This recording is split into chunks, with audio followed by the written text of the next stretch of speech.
first game, just what do you think about your team's performance, where you guys, handled this first time playing together? I thought from, the way we started the game was good. And I thought our starters kind of set a good tone to start the game. Dyson got the steal and the N1. I thought that was great. And then I thought when our bench came in, we kind of let up. They played a little timid. Didn't play quite as fast as we've been playing in, New Orleans in our camp. And I made sure that they knew that. Our starters probably played about, 10 more minutes, maybe a little less than that, than they should have because of that. But I think when you have 31 turnovers, you're not going to win a game. You're just not. You give a team 15 more shots than you got while you're kind of pacing them from a percentage standpoint, then you miss 9 free throws. So I told them with a minute left in the game, we beat ourselves. We didn't get beat. We beat ourselves tonight, which, you know what? That's great because we can go back, watch the film, get a lot better, come back, compete in the next 4 games, and, hopefully win them. And you mentioned Dyson, obviously a big summer for him. Just what do you think about just the way he kind of handled the offense tonight, kind of showing a little bit more in his game? Yeah, I thought he did a good job. There were some things, obviously, he needs to continue to get better at, but I thought from a thrust standpoint, he was vocal, he was talkative, and that stuff is what we're looking for. It's still not what we want it to be, but we saw some progress tonight, which I liked, and we'll continue to work on that. What do you think about EJ? Obviously, almost a year from to today of being in this gym. What do you think of the job he did? I thought he was good. He's always going to compete, and I think the tough thing for him right now in the position that he plays and in, we were able to have 3 practices. It's hard for me to get the ball in his hands right now. We're going to add some stuff to get him the ball. So he gets a little frustrated from that perspective, and I don't blame him. It's just kind of the nature of the beast in Summer League.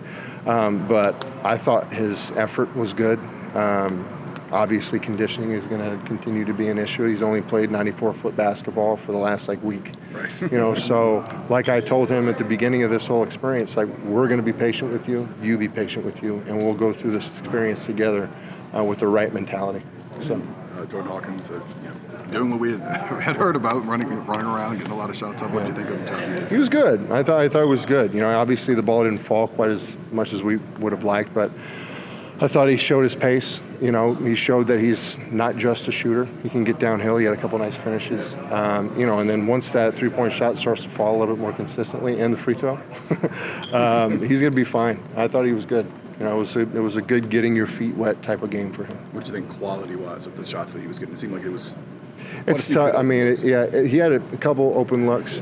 From an execution perspective, we could be a little bit better. I know, there are a lot of illegal screens called just on the actions we were trying to run for him. Right. And that's frustrating for him. And we'll clean that up. We'll get better at that. But I thought from an execution standpoint, getting the shots was the first step. The next step is, improving the quality of those shots. And how much are you going to have to be mindful of EJ's minutes? Like you said, him just really getting back to playing 5-on-5. Yeah, he's on a minutes restriction right now. And if you look at the box score, you can kind of tell what it was. But we're keeping an eye on him. And as we progress through this, that minutes restriction will kind of ease up. But right now he's on a specific minutes restriction, and I think it's a good one for him right now, and we'll kind of monitor him as we continue through this experience. And the news came out recently that he's going to move over to the main roster off of that 2-way. Just what do you think about just what he can add to the main team once he gets the opportunity to play with those guys? Once he gets back to who we know he is, I do think that he's going to be able to provide a lot for us. Given our roster and the opportunities may be sporadic here and there, but when he does get an opportunity, what we believe he can do, I think he brings something that no one else does, and hopefully he's going to be able to get to a point where we're confident enough in him to do it, but from a work standpoint, he's been great. We got to calm him down sometimes, and so I'm rooting for him about as hard as I've ever rooted for a guy because he deserves it. When you say he provides something nobody else does, what do you mean? Just his quick decisions. He's very fluid. I would say he's somewhat like Larry, but there's some stuff that he does outside of what Larry does. But just that type of guy who can guard multiple positions, play the 4, play the 5, do that kind of stuff. We don't have a whole lot of guys that can do that outside of Larry, so him being able to do that would be huge for us. Coach, the bench was able to score 30 points to Minnesota's 20. Yeah.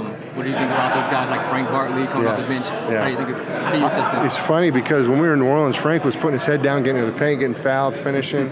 All of a sudden he comes out and he's shooting threes. And I told him, I said, it's nice that you're making them, but be yourself. And after halftime, I got on him. I did. I told him. I basically said, listen, I put it to the 5 roster players we have on our roster. And I said, those guys have minutes. You guys have to earn your minutes. And if you don't get them, I'm going to put those guys back in as much as I can. And they took that seriously. And I thought they were better in the second half. Landers did some nice things, made some nice shots.